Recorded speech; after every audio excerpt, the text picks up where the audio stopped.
안녕하세요. 오늘은 구체적으로 에어비앤비를 할 부동산 물건을 찾는 방법에 대해 소개해 드리겠습니다.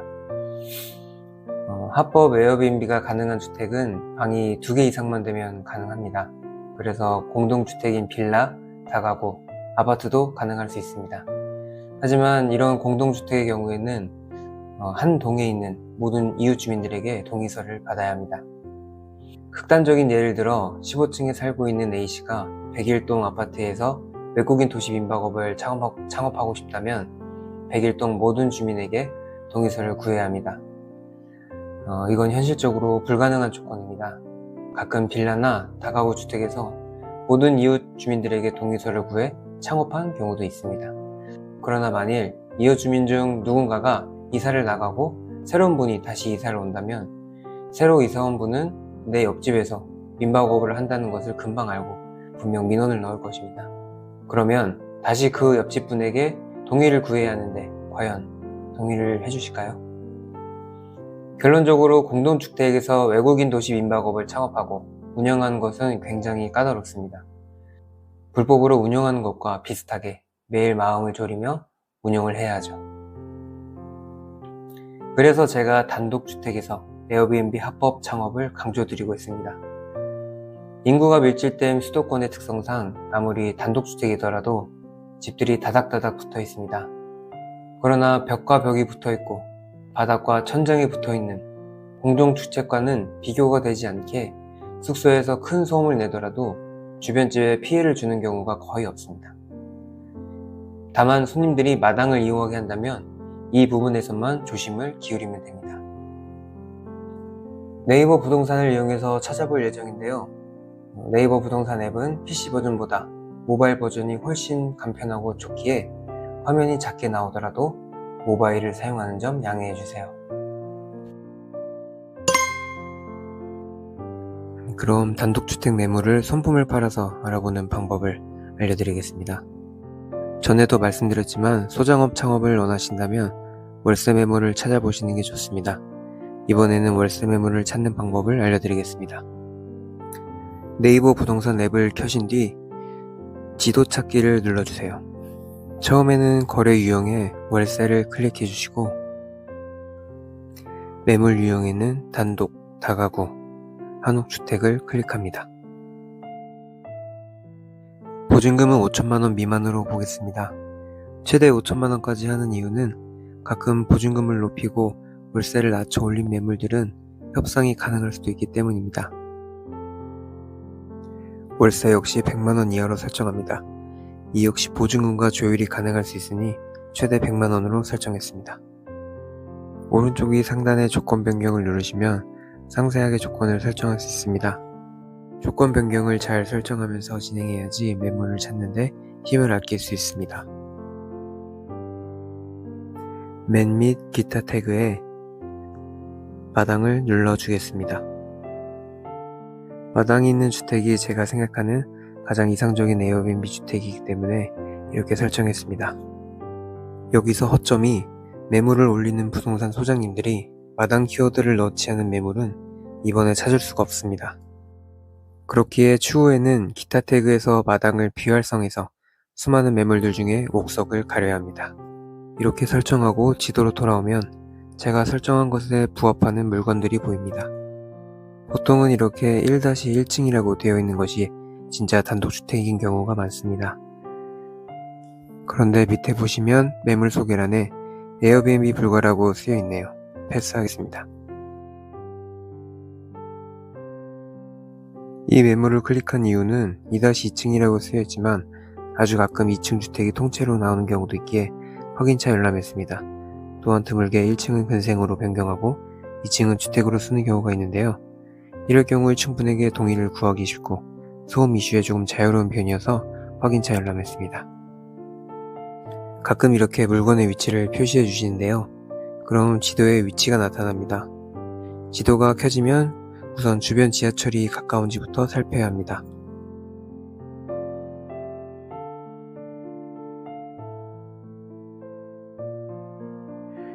또한 이 동네 주변의 분위기를 보고 싶으면 거리뷰를 눌러서 분위기를 보실 수 있습니다. 보통 오래된 단독주택들이 좁은 골목에 위치해서 정확히 거리뷰가 집 앞의 모습을 보여주는 경우는 드물지만 집 주변을 보여주기 때문에 분위기를 보는 데에는 매우 유용합니다. 이 매물은 제가 예전에 직접 본 매물인데요. 집은 너무 마음에 들지만 전철과 너무 멀고 가파른 언덕 때문에 계약을 하진 않았습니다. 이 매물은 방이 하나라고 써있지만 방이 하나여도 저희는 공사를 통해서 가벽을 세워 방을 하나 더 만들 수 있으니 배제하지는 않겠습니다.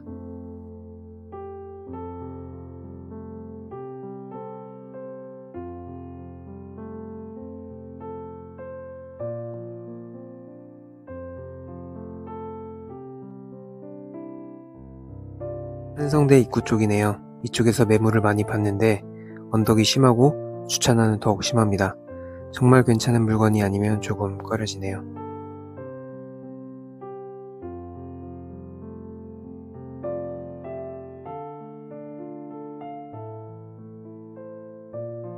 출입문이 단독이라고 써있으면 단독주택이 아닌 다가구일 가능성이 큽니다.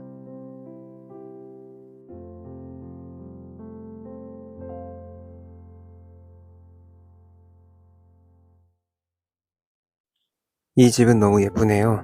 가격이 너무 저렴해서 방을 여러 개로 나눈 다가구로 의심되지만 혹시 모르니 저장했다가 전화해 봐야겠습니다.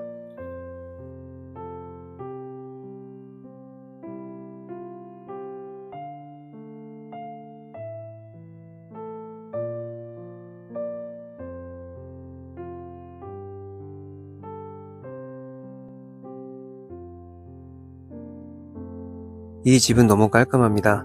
저는 개인적으로 너무 깔끔한 집을 선호하지 않아요. 깔끔하게 리모델링 했다면 집주인분께서 에어비앤비를 허락하지 않으실 가능성이 높으며 만약 허락하신다 해도 제가 다시 리모델링을 했을 때 집주인분께서 좋아하지 않으실 가능성이 높습니다.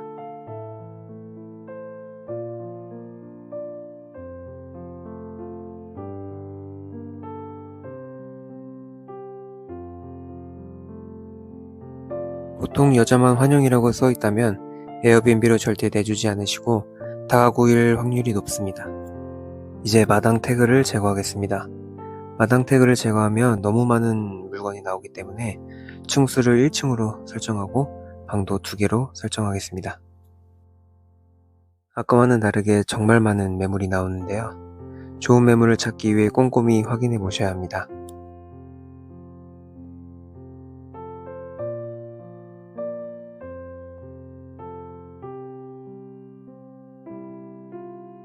매물 정보에 위치가 표시되어 있지 않으면 이 매물을 올린 부동산 중개소 위치를 지도에 검색합니다. 그러면 대략적으로 어디쯤에 위치했는지를 예상해 볼 수 있어요. 신촌 홍대에 가깝네요. 혹시 모르니 이곳은 저장해 두겠습니다.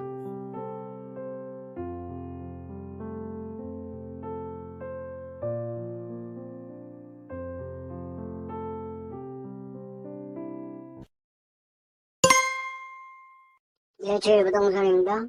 네, 그 단독주택 300에 40 물건 보고 연락드렸거든요. 네네. 이거 게스트하우스로도 사용해도 되나요? 아, 그건 안 돼요. 아, 네, 알겠습니다. 네. Nope. 아, 네, 그 단독주택 1500에 40 물건 보고 전화드렸거든요. 예, 예. 이 단독 세대로. 아, 저거 아니. 그렇진 않아요. 근데 저기, 에어비앤비 하시려고? 네네네. 예, 안 돼요. Nope. 네, 여보세요? 예, 예. 네, 그, 단독주택 1000에 60 물건 보고 전화드렸거든요. 단독주택 1000에 60? 네. 어디 단지하 말씀하시는 거예요? 아니요, 답신이동 단독 1000에 60. 그거요? 네. 거주 목적이세요? 아니요, 그 게스트하우스로도 이용 가능한가요? 어떤 걸? 게스트하우스요. 잠깐, 잘 못 들었는데. 네, 게스트하우스요. 게스트하우스? 네네네네. 근데 그거 사용하기가 좀 그래요. 난방이랑 그런 건 되는 건가요? 예, 난방은 되는데, 네. 이게 실질적으로 좀 너무 이제 사진이 있을 건데, 이게요?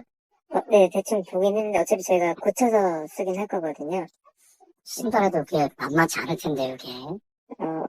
지붕은 뭐, 비닐로 덮어 있거든요. 예, 예, 덮여졌어요. 맞아요. 비닐로 덮여 있어요? 예, 예. 그래서 뭐, 네. 사무실이나 창고 이렇게 뭐, 가면서 이렇게 쓸 수 있는 그런 분들이 날 것 같아요. 네. 수리비만 해도 만만치 않을 텐데. 네네. 그럼 조금 생각해보고 다시 연락드리겠습니다. 예, 알겠습니다. 감사합니다. 예.